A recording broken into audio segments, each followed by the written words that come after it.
I know I'm a little late with this review, sue me. Let's dive into Superman vs. the Elite.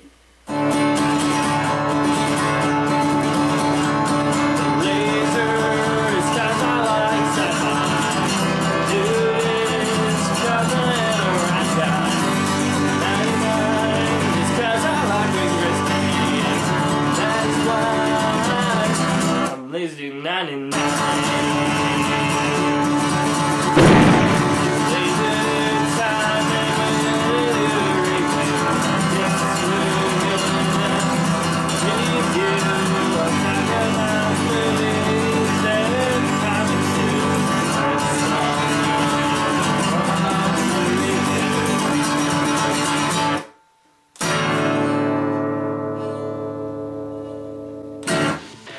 Hey everybody, and welcome to another LaserDude 99 review. So, we're finally getting into Superman vs. the Elite, based on the graphic novel called What's So Funny About Truth, Justice, the American Way, written by Joe Kelly.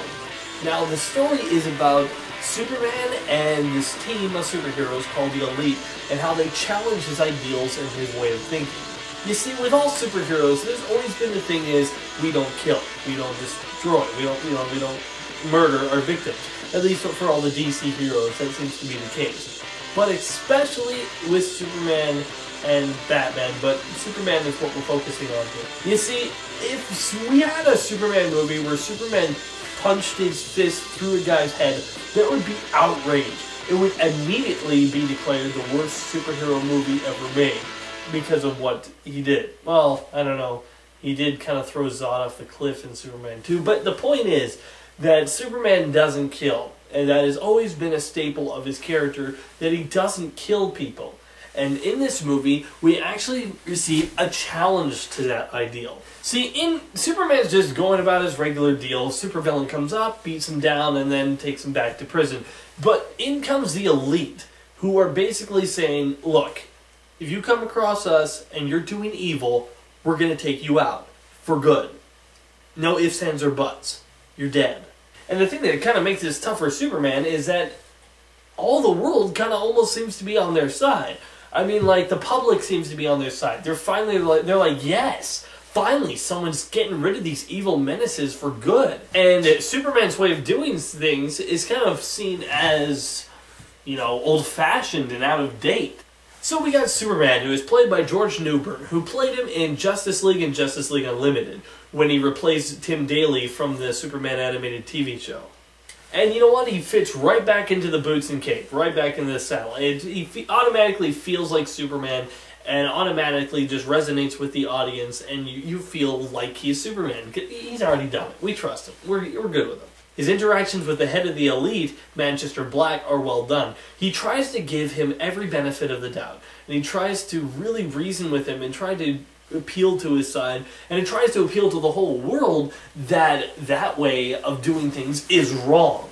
Like, not saying if you're a police officer, it's wrong if you shoot someone, but saying if you have the power of a superhero, and you take the power to kill whoever you feel like deserves to be killed, that way of doing things is wrong. But he also has to convince not only the Elite, but he also has to convince the world of this.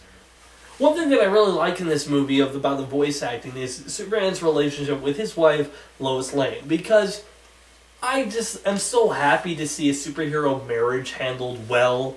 It seems that writers nowadays, whenever a superhero has a wife, a lot of them don't know what to do with the wife. It's like, now that the character knows that they're a superhero and knows it and is a part of their life, they don't know what to do. Like, superheroes can only have relationships on the outside looking in, that they can, once they're together, well, now what? The love is gone.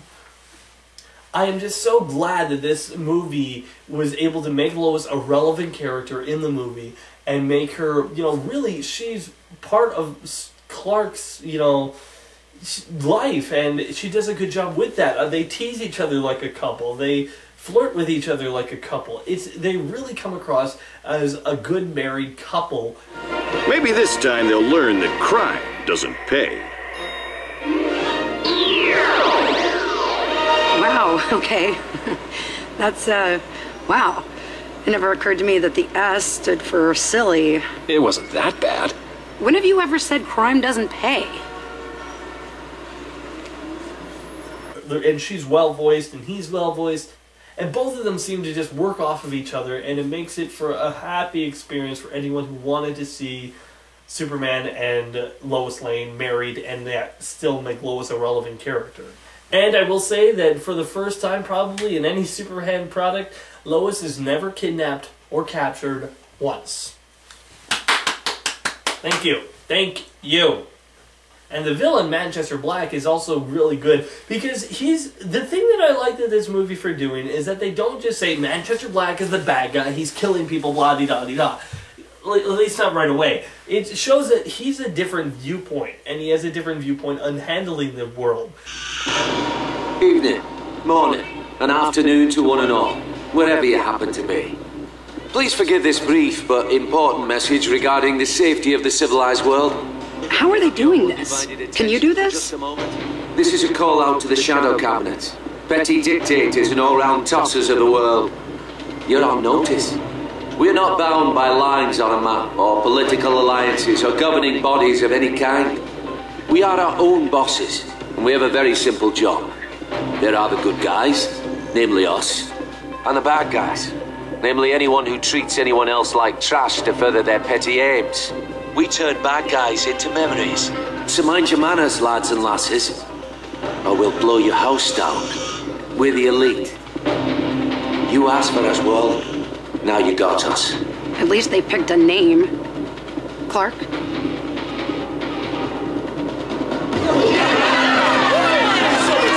And not everybody thinks he's wrong. And if you think about it, it's kind of debatable whether he is wrong or not. Because if you live in a world of superheroes and supervillains, and supervillains can cause havoc and kill hundreds of people every day that they're loose, it almost makes sense just to see them put away with. But I like how also it goes, for Superman's side, it shows that there are no easy choices. Going the right way always makes things more difficult and more harder. And that's the thing with Manchester Black's way. It's the easy way out. Just knock his head off and then you're done with it. Good. That's all. It's the easy way out. And Superman's thing is more harder to do. But if you kind of think that Manchester's Black way is right, and if you're kind of leaning to that side, I guess you kind of got your opinion shown, and you kind of sympathize with the character. Now, the Elite are all based off of these characters called the Authority, which was written by Mark Miller. And the Authority was basically a book which was like, I never read it, so bear with me, I'm paraphrasing. It was basically this book with all these superheroes that went out and killed all of their villains. Every book they would try to just kill the villain, and I guess that worked for the book. I've never read the books, so as I say, I'm not. But this is paraphrasing for the whole thing, where, like, is that kind of justice right? You know, and it asks the question: is it right if you had that power to use it like that? Now, not everything in this movie is a home run. The supporting cast, other than Lois, Manchester Black, and Superman, are really underplayed and not really interesting. None of them, like Perry White and Jimmy Olsen, are just pushed aside. They get like one line of dialogue for the entire movie. They're just like, hey, we're here, and then that's it. But to be fair, they're not the focus of the film. But one thing that kind of is, and kind of disappointing, is the rest of the Elite. Only Manchester Black is given any real essence of his character. All the other ones are just there and do it. Things. The only one that I kind of found interesting was Hat, who was a sorcerer and could do all this other stuff. But the thing is, the character barely said anything, and I guess I found him interesting through the animation. You know, none of the characters said anything to really make me find them interesting. Also, there is a pointless character in this film that kind of bugged me because they kind of build her up a little bit, but do absolutely nothing with her in the end. I mean, it's Manchester's Black's sister, who she's referenced to early on, comes in somewhere in the middle, gives Lois information, and then never seen again. I mean, seriously, there could have been easier ways to just write around that. You didn't need to kind of hint at her, then Herbie show up, and then, what do you know, she's never seen again. You know, you could have just easily written her out of the story, and it wouldn't have made a difference. I mean, you could still had her as a little kid in the flashback and whatnot, but you didn't need to show her as an adult. Also, it kind of would have been good if the Elite were kind of shown, like, maybe... I'm not sure if I wanted to see them slowly going bad. I know as an animated superhero movie, it doesn't have the time to go that route. But it looks like they were just meant to be bad right from the very beginning. I mean, right from the very beginning, they kill a dog, and I don't know, it's just... I just think that this movie could have done a better job of showing that these guys don't think that they're evil. You know, that they think that they're doing the right thing. And I think that could have been better shown throughout the movie. For animation of the film, it's really good. It's pretty good. I mean, like, there's nothing that really stands out to me, except for maybe the final fight in this movie, which is pretty good. But when I looked at, like All-Star Superman that came up before this, I think the fight scenes were probably better in that movie than this movie. But the story, I think, is better handled in this movie. And I think that it's more flowing. The story flows better, and it fits as a movie. And maybe it's more humorous, and I just like the characters more in this movie. So all in all, I like Superman vs. the Elite. It's a really good movie. It kind of makes me interested in picking up the graphic novel. And it's well voice acted, the animation is good, and it challenges Superman's ideals in a good way and doesn't just force some preachy method onto you. It really comes across as a piece defending Superman's ideals and why they would make sense in this world of the DC Universe. So, all in all, I'm giving Superman vs. the Elite 7.5 out of 10. So thanks for watching, everybody. Be sure to stick around and watch some more videos. And just to let you know, I will get to the Dark Knight Returns Part 1 review. Because, I need to do that. So, I will get to that soon. But for now, I'm LaserDude99. And if I don't like it, it's not worth it. See you around. Be sure to check out more of my other videos on my channel. And wait for more coming soon.